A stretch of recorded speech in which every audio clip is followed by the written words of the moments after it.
നമസ്കാരം. ഇത് ആകാശവാണി തിരുവനന്തപുരം, ആലപ്പുഴ, കവരത്തി.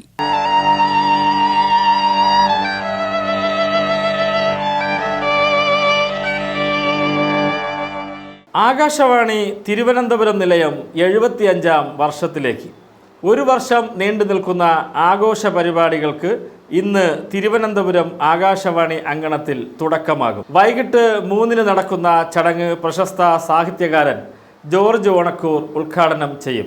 1943 ആരംഭിച്ച തിരുവിതാംകൂർ റേഡിയോ സ്റ്റേഷൻ 1950 ഏപ്രിൽ 1-ലാണ് ഓൾ ഇന്ത്യ റേഡിയോയുടെ ഭാഗമായത്. പ്രക്ഷേപണ യാത്ര 75 വർഷത്തോളം അടുക്കുമ്പോൾ ആ സന്തോഷം ഒരു വിപുലമായി തന്നെ ആഘോഷിക്കാൻ ഒരുങ്ങുകയാണ് ആകാശവാണി തിരുവനന്തപുരം നിലയം. ഒരു വർഷം നീണ്ടു നിൽക്കുന്ന ആഘോഷ പരിപാടികളുടെ ഭാഗമായി ആകാശവാണി തിരുവനന്തപുരം നിലയത്തിൻ്റെ പരിധിയിൽ വരുന്ന തിരുവനന്തപുരം, കൊല്ലം, പത്തനംതിട്ട, ആലപ്പുഴ, കോട്ടയം എന്നീ ജില്ലകളിൽ വിവിധ പരിപാടികൾ സംഘടിപ്പിക്കും. സാഹിത്യരംഗം, വയലും വീടും, കുടുംബാരോഗ്യം, നാടകം തുടങ്ങി ആകാശവാണി വിവിധ വിഭാഗങ്ങളുടെ വ്യത്യസ്തങ്ങളായ പരിപാടികൾ ജനങ്ങൾക്ക് മുന്നിലെത്തും. ഇതിൽ നാടകങ്ങൾ, കലാസാഹിത്യ സദസ്സുകൾ, കവിയരങ്ങുകൾ, നാടക അവതരണം, മെഡിക്കൽ ക്യാമ്പുകൾ, കാർഷിക മേളകൾ തുടങ്ങിയവയും ഉണ്ടാകും. ഒപ്പം ആകാശവാണി മുൻ ജീവനക്കാരും വിവിധ പരിപാടികളിൽ അതിഥികളായെത്തും.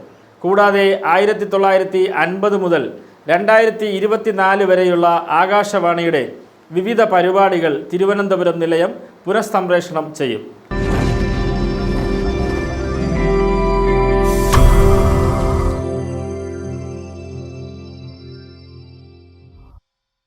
എന്റെ കുടുംബത്തിൽ ആരും കറുത്തതായിട്ട് ജനിച്ചിട്ടില്ല.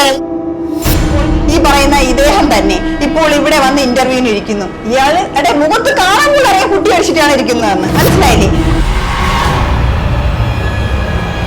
എപ്പോഴും വെളുത്ത ആളുകൾ തന്നെയാണ് കേമന്മാർ. എവിടെയും ഏത് മേഖലയിലും, പ്രത്യേകിച്ച് മോഹിനിയാട്ടം കലയിൽ. മോഹിനിയാട്ടമാണ്, അല്ലാതെ അതൊരു മോഹനൻ ആട്ടമല്ല. മോഹിനികൾക്ക് വേണ്ടിയുള്ള ആട്ടമാണത്. പക്ഷെ മോഹിനിയാട്ടത്തിൽ എപ്പോഴും വെളുത്ത ആളുകൾ തന്നെയാണ് കളിക്കേണ്ടത്. ഇത്രയും കറുത്ത ഈ മനുഷ്യന്റെ കൂടെ ഇന്റർവ്യൂ ചെയ്യണമെന്ന് പറഞ്ഞപ്പോൾ തന്നെ എനിക്ക് അരോചകമായാണ് തോന്നിയത്. അക്ഷകുമാർ, താങ്കൾ ഇത് എന്തായി പറഞ്ഞുകൊണ്ട് വരുന്നത്? എനിക്ക് വട്ടാണെന്നാണോ താങ്കൾ ഈ പറയുന്നത്? എനിക്കിനി പ്രോഗ്രാം ചെയ്യാൻ വയ്യ. ഞാൻ ഇവിടെ കൊണ്ട് നിർത്തുകയാണ്. എന്നെ ഇവിടെ വിളിച്ചു വരുത്തി അപമാനിക്കുകയാണ് ഈ അക്ഷകുമാറും ഈ VMTV ന്യൂസും ചെയ്തിരിക്കുന്നത്.